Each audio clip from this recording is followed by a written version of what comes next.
Assalamualaikum warahmatullahi wabarakatuh. Perkenalkan, nama saya Bagas Krisnanda Baharsya dengan NIM 22114890. Saya di sini akan mewawancarai teman saya, sahabat saya, kerabat saya yang bernama Rabil Satria yang telah menjalankan bisnisnya kurang lebih selama 2 tahun. Bisa diperkenalkan dulu?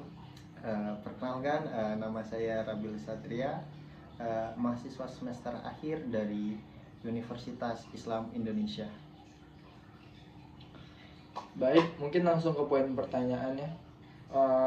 Pertanyaan pertama, apa jenis usaha yang Anda jalankan dan berapa lama usaha Anda berdiri dan bagaimana Anda menerapkan prinsip etika kepemimpinan dalam memimpin bisnis Anda?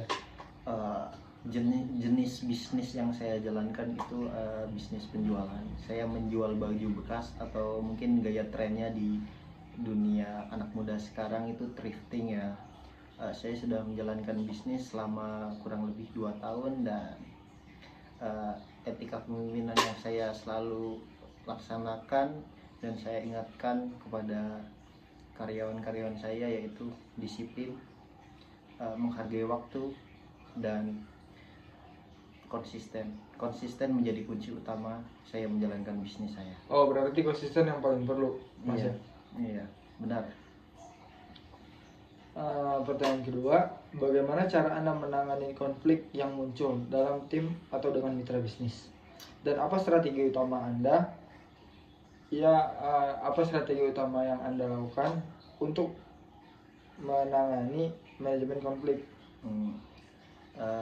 Di kehidupan bisnis kita tidak pernah akan terhindar dari apa yang namanya konflik. Konflik itu pasti akan selalu datang. Langkah-langkah yang saya jalani dalam bisnis ketika saya mendapatkan konflik, yang pertama tentu saya menganalisis dulu konfliknya bagaimana, lalu saya selesaikan secara kepala dingin agar mengurangi resiko terjadinya kesalahan di kemudian bisnis saya lagi.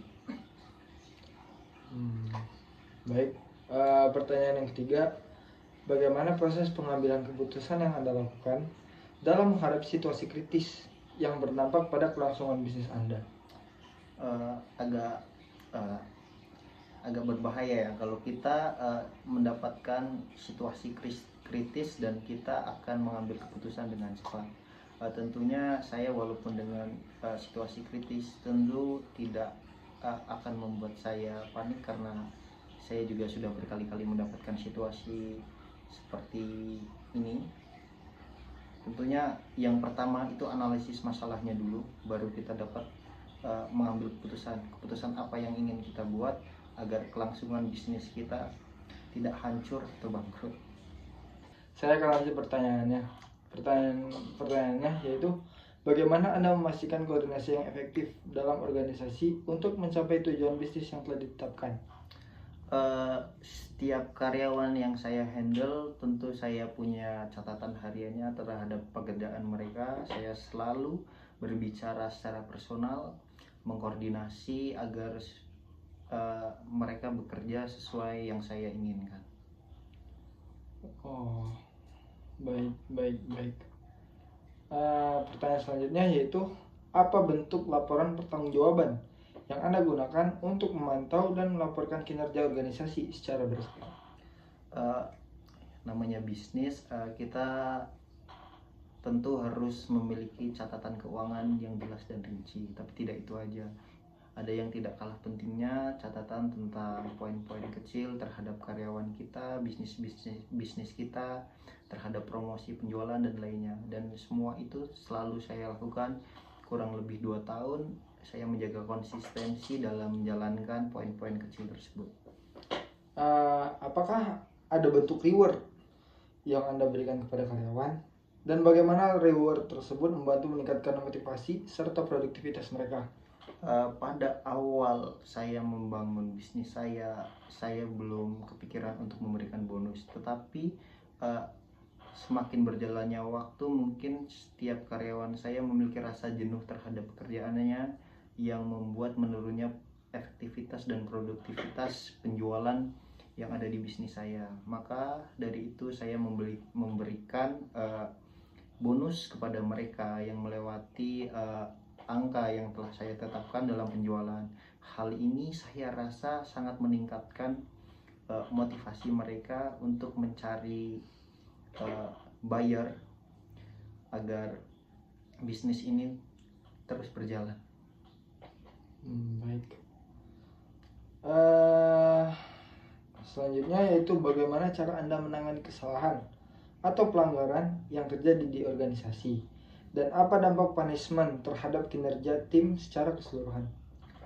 Saya sangat paham bahwa setiap karyawan saya itu adalah manusia, makhluk Tuhan. Jadi tidak mungkin tidak membuat kesalahan. Tetapi kesalahan juga sudah saya pisahkan kesalahan yang fatal atau tidak. Jika mereka melakukan kesalahan fatal, tentu saya beri punishment terhadap bonus tadi tidak selalu ada karena kesalahan mereka sendiri.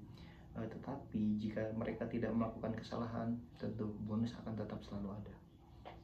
Oke, baik. Pertanyaan selanjutnya, bagaimana cara Masnya menciptakan visi dan misi yang mampu menginspirasi tim untuk bekerja sama mencapai tujuan bisnis?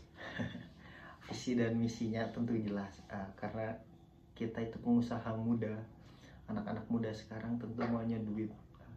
Jadi yang kita jadikan mindset ke karyawan-karyawan anak-anak saya adalah mindsetnya uang. Jika kalian ingin mendapatkan uang lebih, bekerjalah dengan hati, bekerjalah dengan efektivitas dan produktivitas tinggi. Sama seperti Tuan Kira berarti Mas ya? Iya, jelas. Pertanyaan saja tadi yaitu apa pelajaran terbesar yang Anda dapatkan dari kegagalan dalam berbisnis, dan bagaimana hal tersebut mempengaruhi gaya kepemimpinan Anda? Saya pernah menjalankan usaha ini dengan kegagalan yang nominalnya cukup besar karena saya waktu itu salah menentukan bal mana. Bal itu adalah kayak isinya baju-baju yang dibungkus dengan isian banyak. Oh, paketan gitu berarti Mas ya? Iya. Waktu itu nominalnya cukup besar, 30 sekian juta, dan saya tertipu karena isinya kita tidak pernah tahu isinya, karena saya membeli kepada orang yang mungkin tidak percaya atau mencoba-coba. Dari sekarang karena telah mendapatkan kegagalan tersebut, saya membangun mitra dengan teman-teman saya atau orang-orang terpercaya yang menjadikan saya berhati-hati lagi. Jadi yang merubah gaya kepemimpinan saya adalah lebih berhati-hati lagi mengambil keputusan dalam mendapatkan hasil dan solusi yang terbaik. Berarti bal tuh hitungannya hoki-hokian gitu Mas ya? Iya, jadi kayak kita membuka kucing dalam karung kucing gitu. dalam karung, benar. Kita tidak pernah tahu isinya apa. Oh, Oke, pertanyaan terakhir Mas. Apa saran Anda untuk mahasiswa yang ingin mulai bisnis, khususnya dalam mengembangkan spiritual conscience dan membangun kepemimpinan yang berkelanjutan? Pesan saya untuk mahasiswa sekarang, jika ingin menjalankan bisnis, tentu sebelum kalian menjalankan bisnis, kalian harus tahu pasar Anda itu di mana. Kemudian setelah menjalankan pasar Anda, sudah tahu pasar Anda menjalankan bisnis dengan promosi yang menarik. Kemudian kuncinya tetap pada konsisten. Saya tidak mungkin sejauh ini sampai sini jika saya tidak konsisten juga. Berarti semuanya kuncinya satu Mas ya, konsisten. Benar, konsisten tuh kunci dalam menjalankan bisnis. Oke, baik. Terima kasih Mas Rabil untuk wawancara hari ini, sudah menyempatkan waktunya juga. Terima kasih. Mungkin saja itu saja wawancara dari saya. Apabila ada salah, saya mohon maaf. Wabillahi taufiq wal hidayah. Wassalamualaikum warahmatullahi wabarakatuh.